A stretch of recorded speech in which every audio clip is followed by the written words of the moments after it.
Hindi nagustuhan ng mga fans ni David Lee Cauco ang naging pahayag ni Barbie Forteza sa MediaCon ng Sparkle Goes to Canada.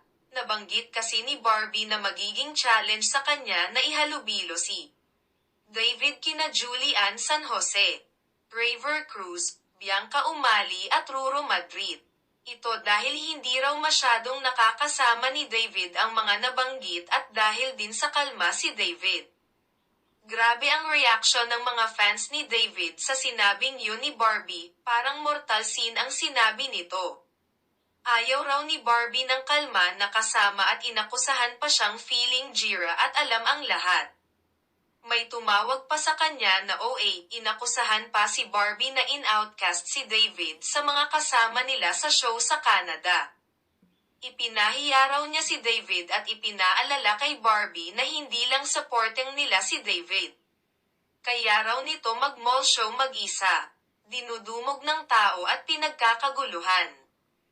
Ang pinaka-foul na sinabi ng fans ni David ay kung hindi dahil kay David, walang career si Barbie.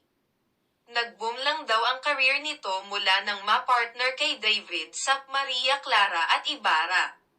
Saan daw pupulutin ang career ni Barbie kung wala si David? May career na naman si Barbie bago pa siya itambal kay David. Kaya, tama ang tanong ng isang Barda fan sa fan ni David. Bakit daw sila nagsisiraan? Hindi ba dapat sa love team nagtutulungan? Bale ba? May pulang araw, sina Barbie at David at may pelikulang ipalalabas. Paano sila magpo-promote kung hindi magkasundo ang kanilang fans?